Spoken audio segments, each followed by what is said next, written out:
Coming up on today's show, let's see how the weekend unfolded and see what that did to us on the week. Then let's start off a new week of bets.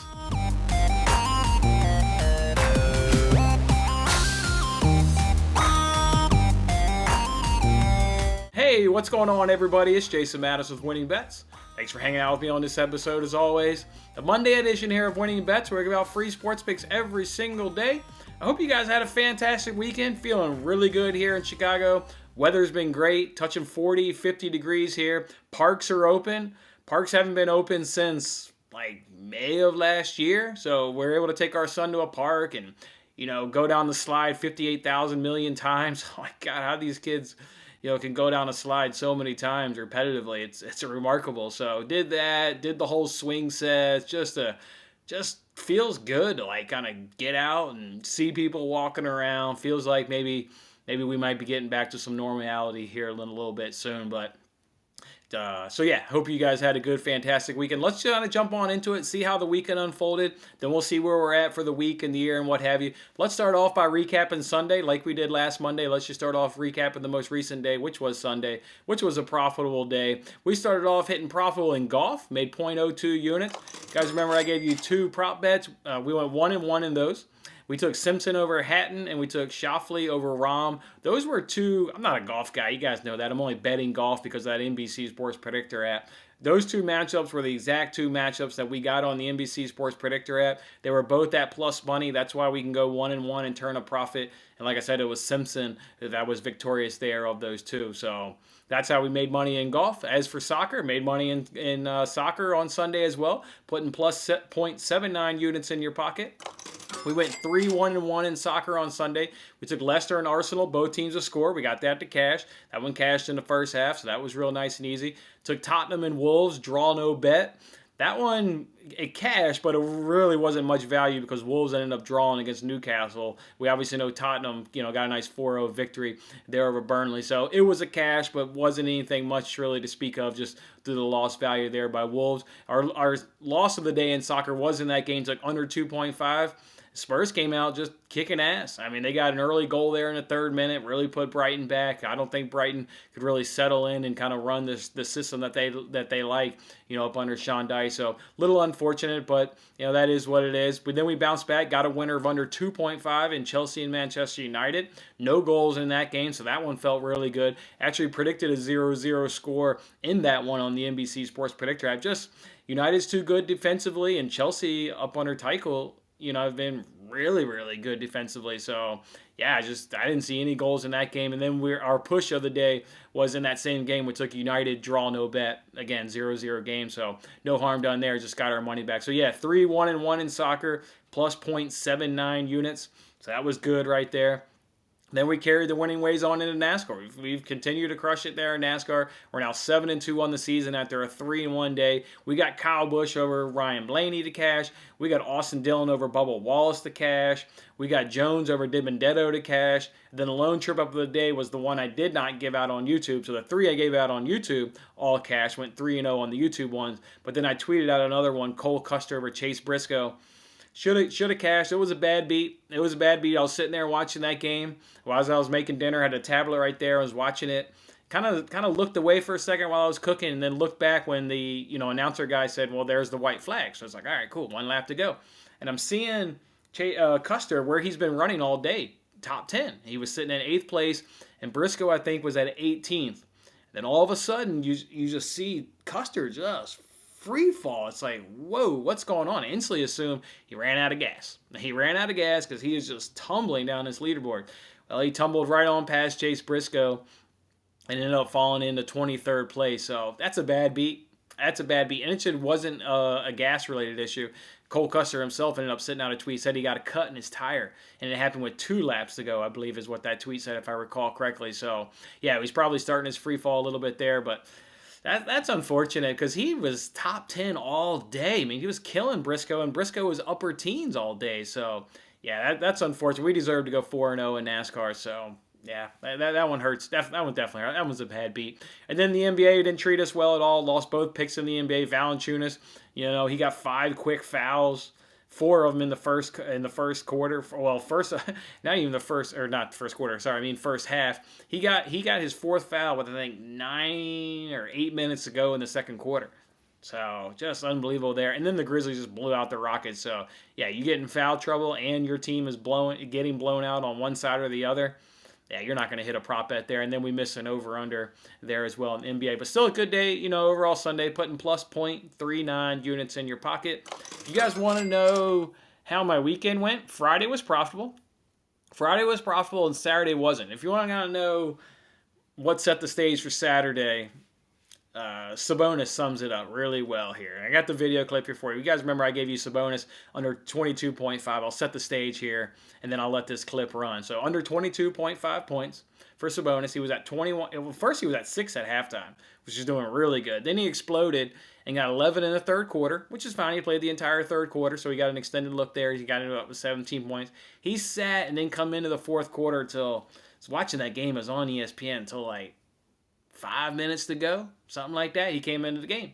Got a couple, or didn't get any buckets. Got 2 trips to the free throw line. Was at 21 points. Here's the clip. Here's a set it up. 21 points, 23 seconds to go. He attempts a 3. Doesn't matter. 3, 2, any one bucket sinks the bet. Doesn't matter. Watch what happens here.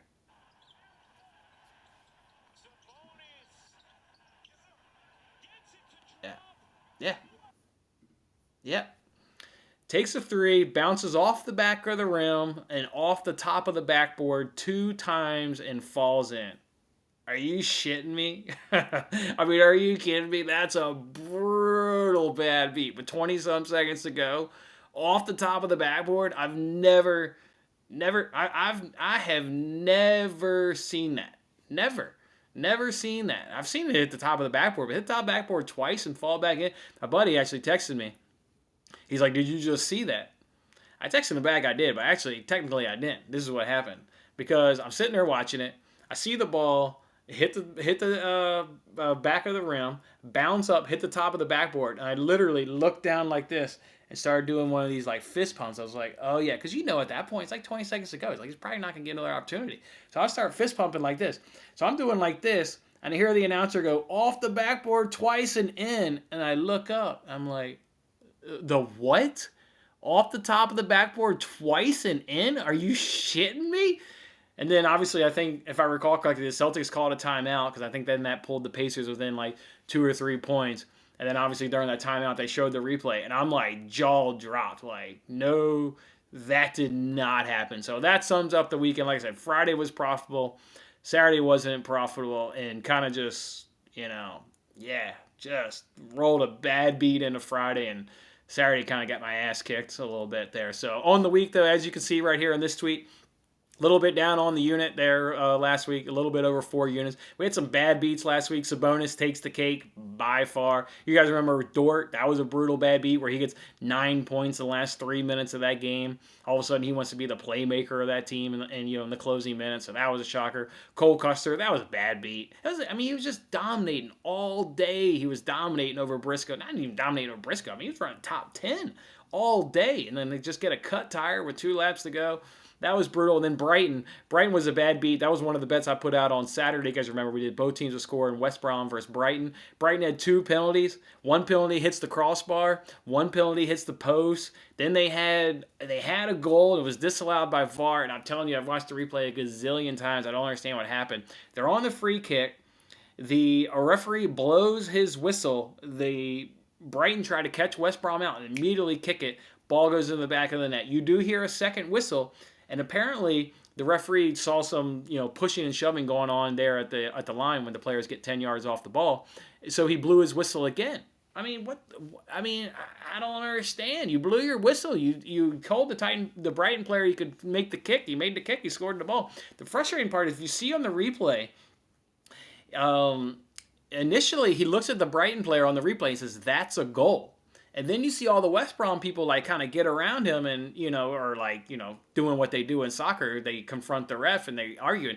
And then they use VAR. So he initially not only blows his whistle, they kick the ball. He tells the Brighton player on the replay, "That's a goal." So how they overturned that, I don't know. That was just a brutal beat. So just a kind of a rough week there. Still having a good February. We're up 3.95 units.